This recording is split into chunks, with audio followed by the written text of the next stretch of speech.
During a typical corporate meeting, while the majority strove to display a perhaps non-existent intelligence, a discreet individual, smiling at the little things, avoided complex jargon and watched with an air of confusion the multicolored graphs proudly displayed by a colleague.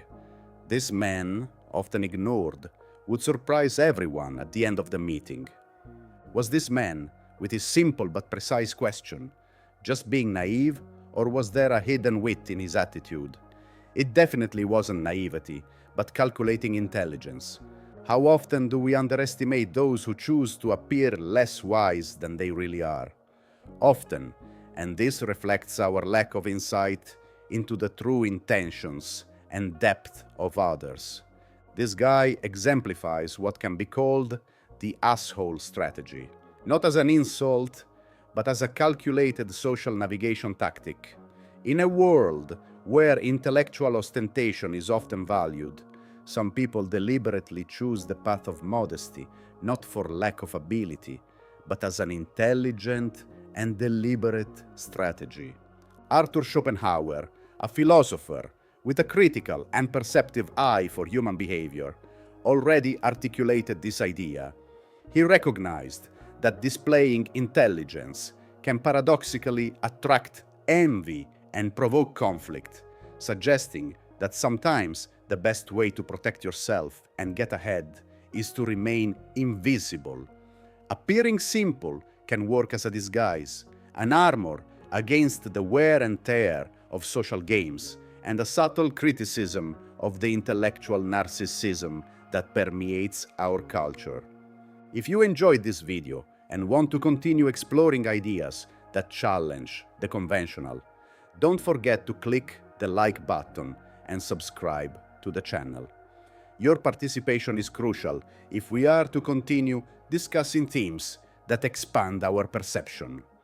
Schopenhauer saw humanity not as an entity in upward moral progress, but as a theater of vanity, where those who shine too brightly attract envy and isolation. His perspective on appearing less intelligent than one is was not a mere trick, but a profound renunciation of the vanity game. He criticized the ostentatious display of intelligence as a manifestation of an irrational and blind will capitalized to emphasize its abstract and dominating force that drives beings to incessant competition. Schopenhauer disdained attention-seeking intellectuals, those more concerned with appearing wise than with actually understanding or questioning the status quo. For him, true intelligence operates in quiet, away from the spotlight, because its depth doesn't need external validation. This form of intelligence can choose strategic invisibility as an armor, not to manipulate, but to protect itself, preserve its time, and maintain sanity. However, this strategy is not without its dangers. There is a fine line between using foolishness as a shield and falling into the trap of self-sabotage, where the world, taking the facade of foolishness too seriously, can ignore and even suppress true talent. The tension between the visible and the hidden, between being and seeming, is a constant in Schopenhauer's philosophy and in the life of anyone who has ever felt the need to hide their brilliance in order to survive socially. This so-called idiot strategy reveals itself not as a simple comedy, but as a form of bitter and reflective wisdom. In the film Forrest Gump, the protagonist, perceived as limited and naive, demonstrates a clarity that others, intoxicated by ego and vanity, cannot achieve. Unlike Schopenhauer, Forrest doesn't choose his simplicity. He simply is, which makes his journey a pure, albeit accidental, representation of this strategy. Thus, by reflecting on these paradoxes, we realize that the idiot strategy can be both a protection and a risk, challenging us to find a balance between how we present ourselves and how we truly are, navigating a world that often values appearance more than substance. In Woody Allen's movie Zelig, Leonard Zelig, the main character, displays an extraordinary capacity for social chameleonism, adjusting his persona to blend completely into any social context.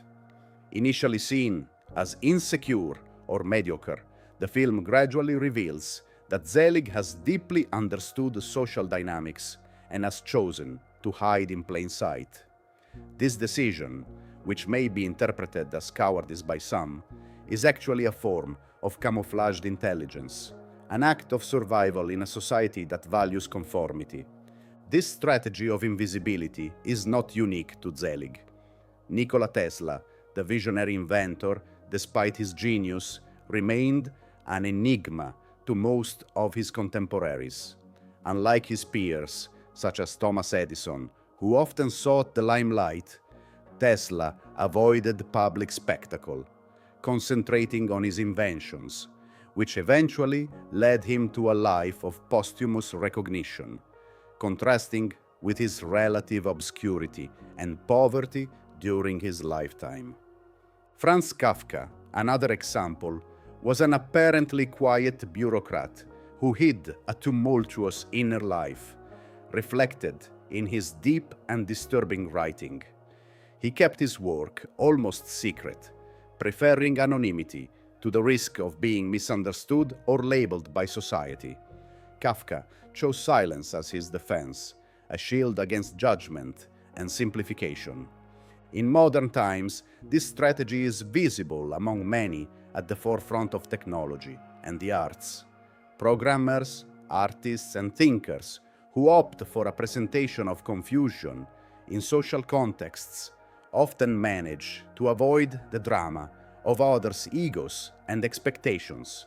In startups, there are reports of founders deceiving investors with their apparent simplicity, only to reveal disruptive innovations that have been meticulously constructed away from prying eyes. These individuals understand a crucial truth about society. It doesn't just reward genius, but also the ability to navigate the social game. By refusing to play by conventional rules, they avoid the pitfalls of narcissism and unbridled competition, protecting their innovations and, in many cases, their own sanity. Arthur Schopenhauer, with his skeptical view of human nature, realized that social interaction is often reduced to a game of vanity, where happiness is ephemeral and suffering a constant. For him, visible intelligence is a vulnerability, attracting envy and hostility. Therefore, mediocrity, often viewed with disdain, can be a strategy of resistance, a way of surviving in a world that punishes those who stand out. This panorama, although bleak, offers a liberating perspective for those who choose to hide in plain sight, defying expectations, and often preserving their very essence in a world that values appearance over substance.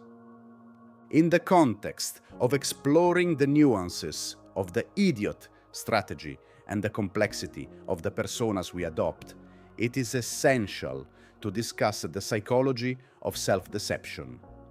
This psychological phenomenon occurs when individuals deceive themselves in order to avoid uncomfortable truths, reduce anxiety, or increase self-esteem.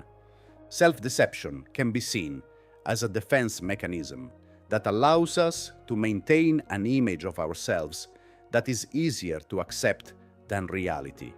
For example, someone may convince themselves that they don't need to show their full intellectual potential in order to be socially accepted, which may be an unconscious way of protecting themselves from the fear of rejection or failure. Relating this to the idiot strategy, we can see that sometimes self-deception can lead us to underestimate or hide our true capabilities as a form of social navigation. This tactic can help us avoid conflict or competition, allowing us to keep a low profile in environments that may be hostile to the true expression of talent or intelligence. Self-deception not only shapes how we interact with others, but also how we perceive ourselves and make decisions. By better understanding this aspect of the human psyche, we can begin to see more clearly the reasons behind our choices, including those that lead us to adopt certain personas in public. Investigating the psychology of self-deception offers a window into understanding complex and seemingly contradictory behaviors. By bringing this topic up for discussion, we encourage deeper reflection on how and why we choose to present ourselves in certain ways, and the role that self-deception plays in our social and personal lives.